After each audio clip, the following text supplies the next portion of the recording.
Hello, everyone. It's a pleasure to be here in the Third International School of Ethnobiology.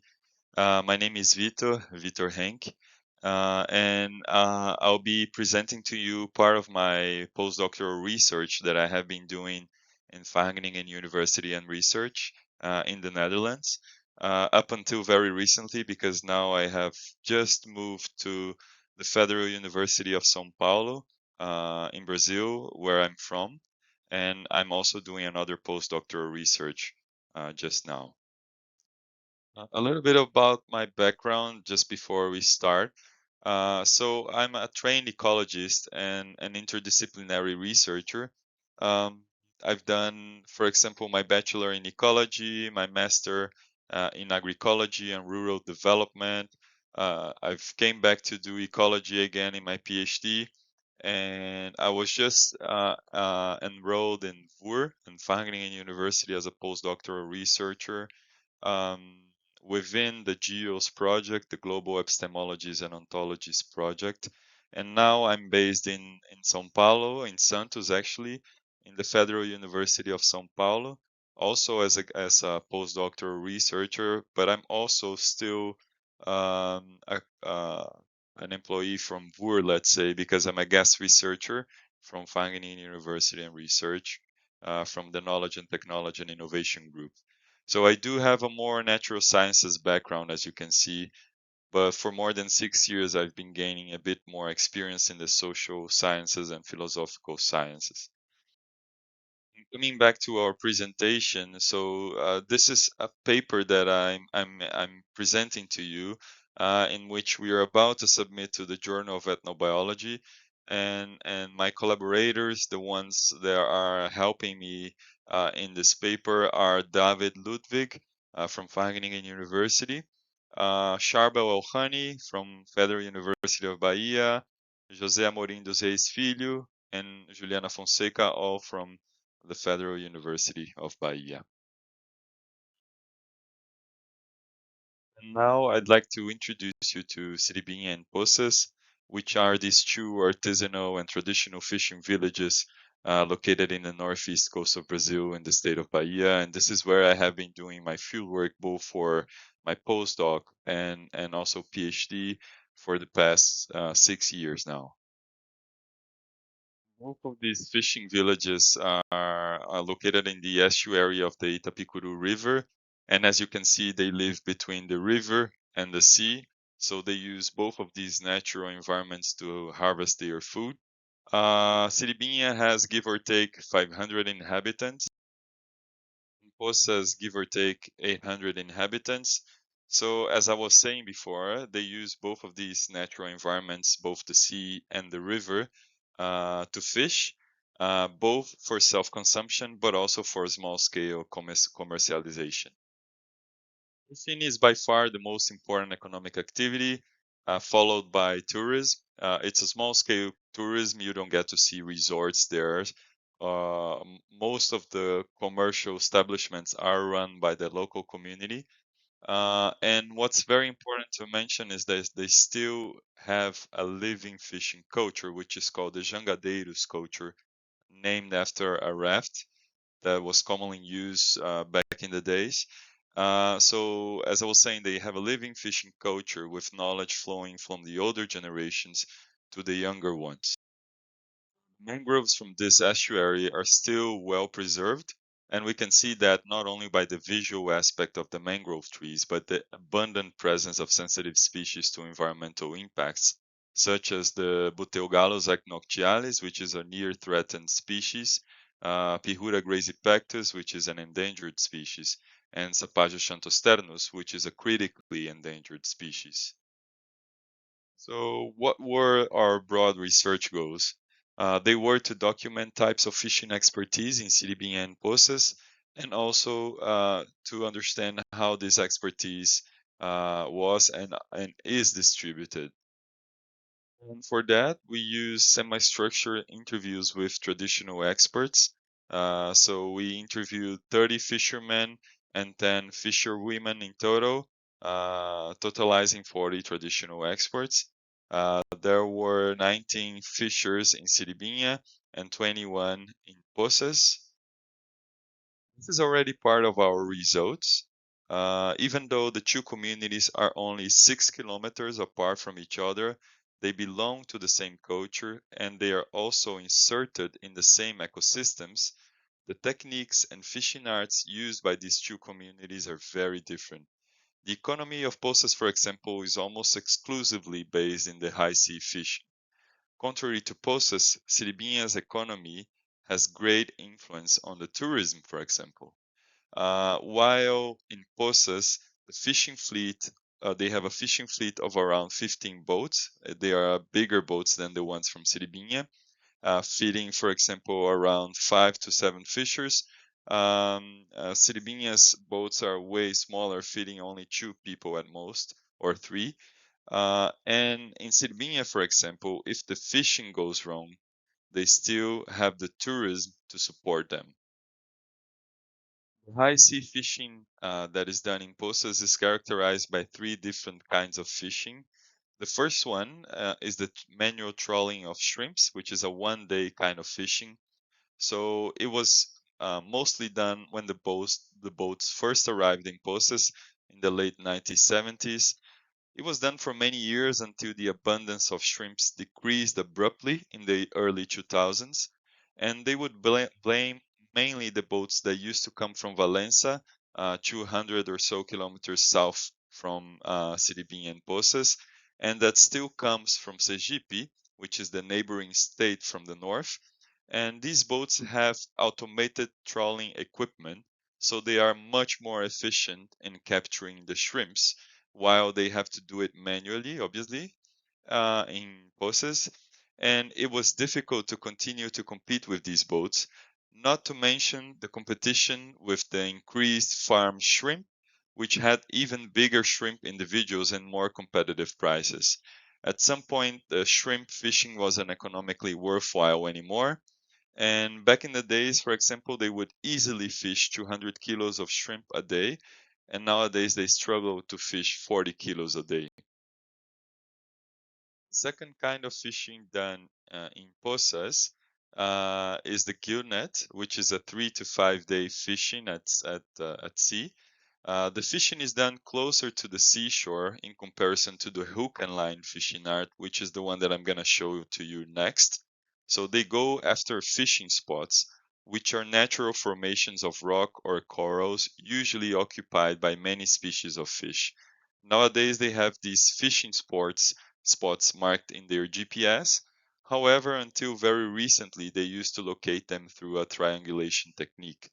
So they place their nets close to these natural formations on the bottom, as you can see in the picture, and every 4 hours, day and night, they pull their nets into the boats and they retrieve the fish and return the nets into the water again. And the third most commonly fishing art and technique done by the traditional experts from Poças is actually the hook and line, which is a fishing art done from 5 to 8 days at sea. They navigate until they reach the end of the continental platform from 2.5 to 3 hours of navigation to the east.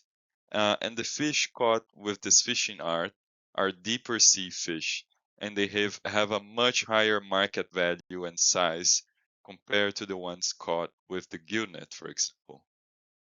And the fishing in Siribinha is characterized by being a low sea fishing, um, and usually the boats in Siribinha are way smaller in comparison to the boats in Poças, for example. They fish usually in couples in these boats, and it's also characterized by a 1 day fishing activity. Fishers in Siribinha, they are used to splitting the fish in half with their fishing pairs. So it's also very common, for example, for their pairs to be a part of the same household. So usually it could be, for example, father and son, husband and wife, siblings, and so on. And by doing so, they wouldn't need to divide the fish caught in half, maintaining the resources within the family. The Libinhas fishers are also specialists in various types of nets, for example, cast nets, seine nets, trawl nets, gear nets, and so on. And a very common fishing technique used by Siribinhas fishers is to place their gillnets either at the sea or a river for some days and watch them 2 times a day to collect the fish stuck on the nets. Forgot to mention, but in Siribinha, it's very common that in the winter time, the sea conditions become kind of rough, so they move their fishing to the river during winter.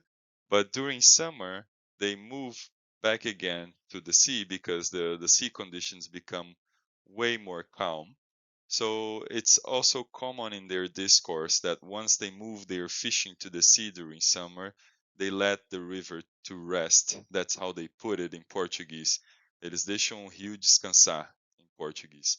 So that is, they decrease the fishing pressure by moving out to a different environment, allowing the fish community to reestablish itself. This is both a consequence of the weather conditions, but this is very important because this is also a sustainable fishing management strategy. Even though the two communities are only 6 kilometers apart from each other, even though they belong to the same culture, which is the Jangadeiros culture, and even though they are inserted in the same ecosystems, do you wonder why do they differ so much in their fishing arts and fishing techniques? Well, one answer for that is actually the influence of the tourism. Fishing is by far the most important economic activity in both of these communities. However, the main touristic attractions and places are in Siribinha. It is common for the fishers from Siribinha to work part-time in both activities. The period in between they watch their gill nets, for example, for the stuck fish, they will look for tourism for boat rides. Some of the fishers also own restaurants where the river meets the sea, which is one of Siribinha's most main touristic attractions. And with a few exceptions, Poças fishers rely exclusively on fishing. Therefore, they are more, I would say that they are more business oriented, centered in catching more fish than its neighboring village, and targeting bigger sized and highly valued fish, which is especially the case of the hook and line fishing technique. Also, the stretch of the river in Poças is not as abundant in terms of fish. That also played a big role in the fishers from Poças being more prone to fishing at sea. Another reason is that the big boats didn't work in Siribinha. One of the fishers from Siribinha actually owned one of these boats for a few years ago, more than 10 years ago, for a short period of time. But then it didn't work because the fishers from Siribinha are not so prone to working for someone. They are prone on actually sharing the fish, but not on working for someone. And now that I have explored a little bit of the fishing expertise done in both of these fishing communities and the differences between these two communities in terms of fishing expertise, now I'd like to explore a little bit about some impressions that we had about territories and gender. Regarding the sea, both in Poças and Siribinha, the experts are at sea, both low and high sea are the men. And this is not something that I'm saying, this is something based on their discourse, of course. Very few women venture into fishing at sea, and it is considered to be very dangerous and thus being a non-friendly environment for women.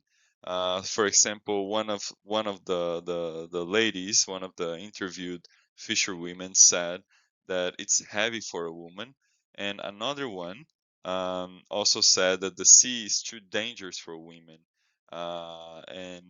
it requires more experience to fish at sea, for example.